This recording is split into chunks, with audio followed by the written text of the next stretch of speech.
بسم اللہ الرحمن الرحیم۔ شروع کرتا ہوں اللہ کے پاک نام سے جو بہت بڑا مہربان نہایت رحم والا ہے۔ دوستوں، بہنوں، بھائیوں، بزرگوں، السلام علیکم ورحمۃ اللہ وبرکاتہ۔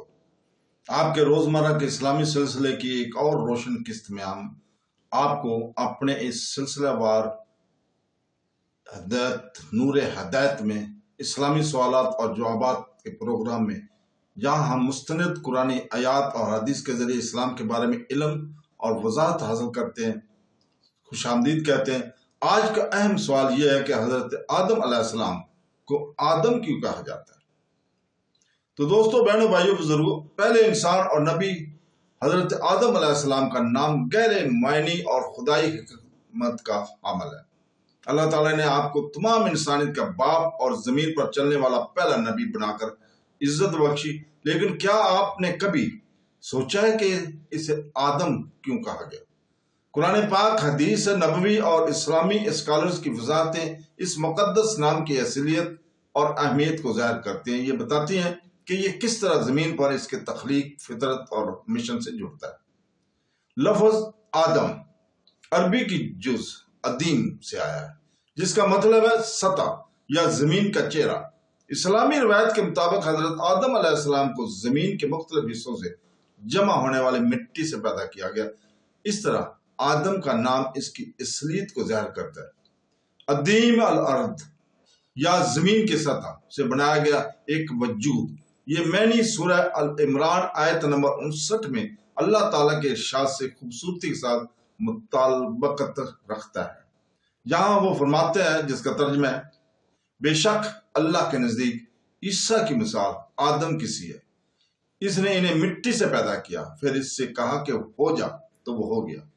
یہ آیت واضح طور پر ظاہر کرتی ہے کہ آدم کی تخلیق زمین کی مٹی سے ہوئی۔ اس کا نام براہ راست اس کی تخلیق سے جڑتا ہے۔ تفسیر ابن کثیر میں روایت ہے کہ اللہ تعالیٰ نے جبرائیل علیہ السلام کو حکم دیا کہ وہ دنیا کے مختلف حصوں سے سرخ، سفید، سیاہ اور بھوری مٹی جمع کریں۔ اس مٹی کو اکٹھا کر کے انسان کی شکل دی گئی، لہذا حضرت آدم کا رنگ اور اس کی اولاد کا رنگ اس کی تخلیق میں استعمال ہونے والے زمین کے مرکب کی وجہ سے مختلف ہے۔ صحیح مسلم حدیث نمبر 2841 میں نبی کریم صلی اللہ علیہ وسلم نے ذکر کیا ہے کہ اللہ تعالیٰ نے آدم کو مٹی سے پیدا کیا، جسے اس نے ساری زمین سے لیا۔ پس بنی آدم زمین کے مطابق آئے، کچھ سرخ، کچھ سفید، کچھ کالے اور کچھ درمیان میں، اور نرم بھی، سخت، شر اور خیبر بھی۔ یہ حدیث نبوی نہ صرف بڑی نوع انسان کے درمیان تنوع کی وضاحت کرتی ہے، بلکہ اس بات کی بھی تصدیق کرتی ہے کہ آدم کا نام، حضرت آدم علیہ السلام کا نام ہی اس کی زمینی اصل کی نمائندگی کرتا ہے۔ عربی لفظ آدم کے معنی زمین کے قریب ہونا کے بھی ہیں۔ یہ انسانیت کو ان کے شائستہ آغاز اور زمین پر ان کے انحصار کی یاد دلاتا ہے۔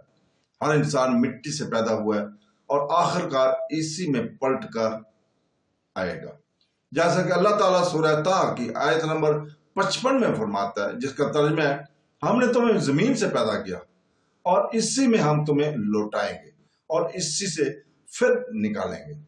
اس طرح آدم کا نام ایک مستقل یاد دہانی کے طور پر کام کرتا ہے کہ انسان مٹی سے بنائے گئے ہیں اور انہیں اپنی خالق کی قدرت اور رحم کو تسلیم کرتے ہوئے عاجزی کے ساتھ زندگی گزارنی چاہیے۔ امام قرطبی اور امام الطبری جیسے اسلامی اسکالر وضاحت کرتے ہیں کہ اللہ تعالیٰ آدم کا نام اس لیے رکھا گیا کہ کیونکہ وہ زمین کی سطح کے تہ ادیم الارض سے پیدا کیے گئے تھے، اس لیے اس کا نام جسمانی اور روحانی دونوں جہانوں سے اس کے تعلق کی نشاندہی کرتا ہے۔ ایک ایسی تخلیق جو زمین کی عناصر سے ڈھلی ہوئی ہے، لیکن اللہ تعالیٰ کی طرف سے الہی سانس سے نوازا گیا۔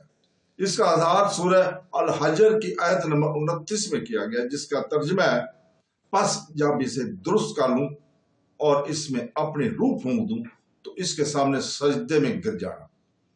آیت سے پتہ چلتا ہے کہ آدم علیہ السلام کا جسم زمینی تھا، لیکن اس کی روح اللہ تعالیٰ کے حکم سے آئی، اسے تمام مخلوقات پر بلند کیا۔ کلاسیکی اسلامک